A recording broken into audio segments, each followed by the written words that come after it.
ஆண்டவர் உங்களோடு இருப்பாராக.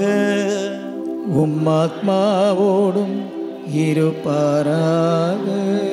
புனித மத்தேயு எழுதிய தூய நற்செய்தியிலிருந்து வாசகம். ஆண்டவரே, மாட்சி உமக்கே. அக்காலத்தில் இயேசு தம் சீடர்களை நோக்கி கூறியது: சீடர் குருவை விட பெரியவர் அல்ல, பணியாளரும் தம் தலைவரை விட பெரியவர் அல்ல. சீடர் தம் குருவை போல் ஆகட்டும், பணியாளர் தம் தலைவரை போல் ஆகட்டும், அதுவே போதும். வீட்டு தலைவரையே பெயல்சபூல் என அழைப்பவர்கள் வீட்டாரை பற்றி இன்னும் தரக்குறைவாக பேச மாட்டார்களா? எனவே அவர்களுக்கு அஞ்ச வேண்டாம். ஏனெனில் வெளிப்படாதவாறு மூடப்பட்டிருப்பது ஒன்றுமில்லை, அறிய முடியாதவாறு மறைந்திருப்பதும் ஒன்றுமில்லை. நான் உங்களுக்கு இருளில் சொல்வதை நீங்கள் ஒளியில் கூறுங்கள். காதோடு காதாய் கேட்பதை வீட்டின் மேல் தளத்திலிருந்து அறிவியுங்கள். ஆன்மாவை கொள்ள இயலாமல் உடலை மட்டும் கொள்பவர்களுக்கு அஞ்ச வேண்டாம். ஆன்மாவையும் உடலையும் நரகத்தில் அழிக்க வல்லவருக்கே அஞ்சுங்கள். காசுக்கு 2 சிட்டுக்குருவிகள் விற்பதில்லையா? எனினும் அவற்றுள் ஒன்று கூட உங்கள் தந்தையின் விருப்பமின்றி தரையில் விழாது. உங்கள் தலைமுடி எல்லாம் எண்ணப்பட்டு இருக்கின்றது. சிட்டுக்குருவிகள் பலவற்றை விட நீங்கள் மேலானவர்கள். எனவே அஞ்சாதிருங்கள். மக்கள் முன்னிலையில் என்னை ஏற்றுக்கொள்பவரை விண்ணுலகில் இருக்கும் என் தந்தையின் முன்னிலையில் நானும் ஏற்றுக்கொள்வேன். மக்கள் முன்னிலையில் என்னை மறுதலிப்பவர் எவரையும் விண்ணுலகில் இருக்கிற என் தந்தையின் முன்னிலையில் நானும் மறுதலிப்பேன். ஆண்டவரின் அருள்வாக்கு. கிறிஸ்துவே, உமக்கு புகழ். பார்த்தவர்களே, இன்றைய நற்செய்தி பகுதி பலமுறை நாம் வாசித்து கேட்டு தியானித்திருக்கின்றோம். மிகவும் நமக்கு அறிமுகமான ஒரு பகுதியும் கூட. இயேசு ஒரு ஆழமான உண்மையை நமக்கு கற்றுக் கொடுக்கிறார். இந்த நற்செய்தி பகுதியை 2 பகுதிகளாக பிரிக்கலாம்.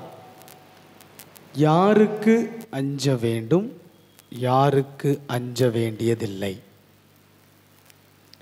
யாருக்கு அஞ்ச வேண்டும், யாருக்கு அஞ்ச வேண்டியதில்லை. யாருக்கு அஞ்சணும்? 28வது வசனம் என்ன சொல்லுது? ஆன்மாவை கொல்ல இயலாமல் உடலை மட்டும் கொள்பவர்களுக்கு. அப்போ அது யாரு? ஆன்மாவை கொல்ல இயலாமல் உடலை மட்டும் கொள்பவர்களுக்கு அஞ்ச வேண்டாம். அது யாரு? யாரு? உடலை மட்டும் கொல்ல வல்லமையுள்ள காரியங்கள் யாரு? எவையெல்லாம்? யார் அப்படின்னு சொன்னோம்னா உலகில் உள்ள நபர்கள். எவைகள் எல்லாம் உடலை கொல்ல வல்லமை உள்ளது? நம்முடைய வறுமை, நம்முடைய பிரச்சனைகள். சொல்கிறோம்ல, நீ என்ன வாழ்ந்து பிரயோஜனம்? போடு போடு, அந்த ஒரு முளம் கயிறை எடு அந்த பாட்டில். ஸோ உடலை கொல்ல வல்லமை உள்ளது நம்முடைய பிரச்சனைகள். அதனால தான் ஆண்டவர் சிட்டுக்குருவிகள்லாம் ஊமையாக எடுத்து கூடுறார். அதை பாருடா, இதை பாருடா, இதுக்கெல்லாம் நான் இவ்வளோ பண்ணுறேனே, உனக்கு செய்ய மாட்டேனா நான்?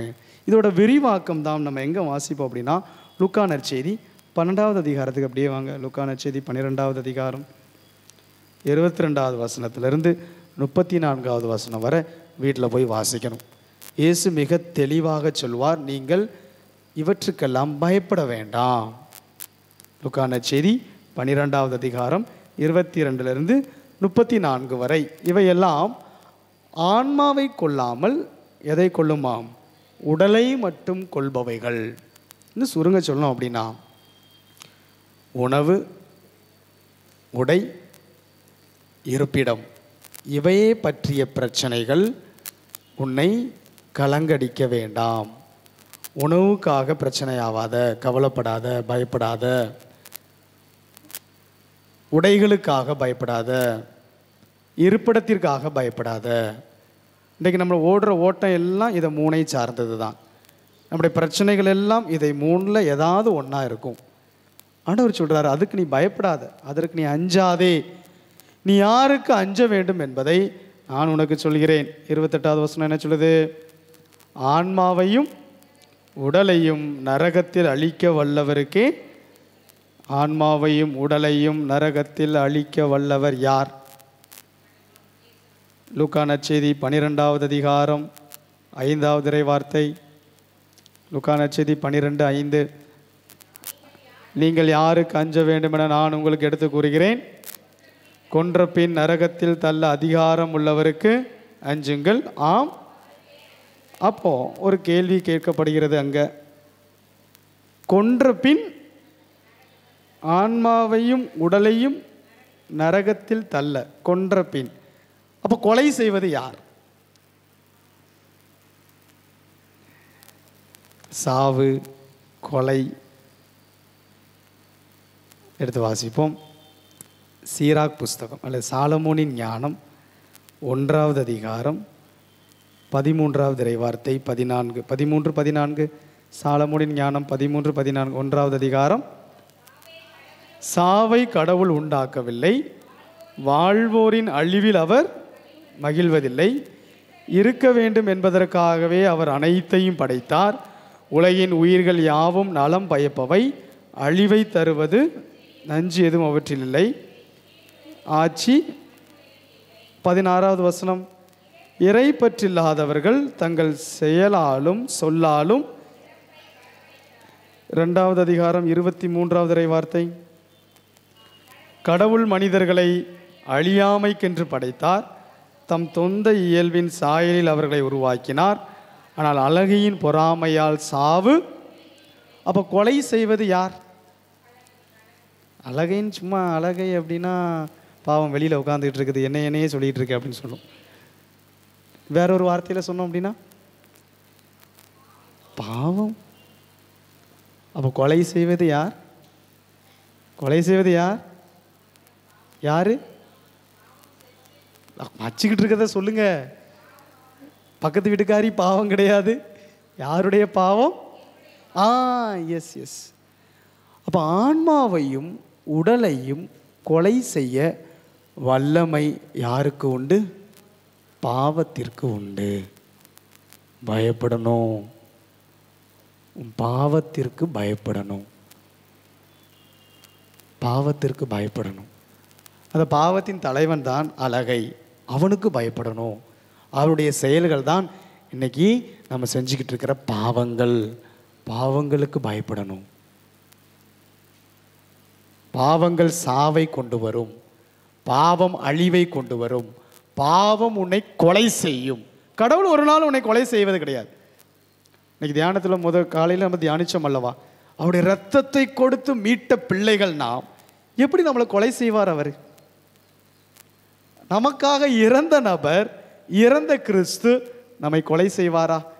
ஒரு நாளும் கிடையாது. ஒரு நாளும். அவர் பழி வாங்கக்கூடிய கடவுளே கிடையாது. லாஸ்ட் நிமிடம் கூட மனமாறிய அந்த கல்வனை என்ன செஞ்சாரு? கூட வச்சுக்கிட்ட கடவுள். அவ்வளவு இரக்கம் உள்ளவர், அவ்வளவு பொறுமை உள்ளவர், அவ்வளவு அன்புள்ளவர். அவருக்கு அழிக்கவே விருப்பம் கிடையாது. அழிவு வருவது பிள்ளையே உன் பாவத்தால். உன் பாவம் உன்னை கொலை செய்வது திண்ணம். உன் பாவம் உன்னை அழிக்கும். சீராக் புஸ்தகம் 7வது அதிகாரம் 8வது இறை வார்த்தை. சீராக் 7:8.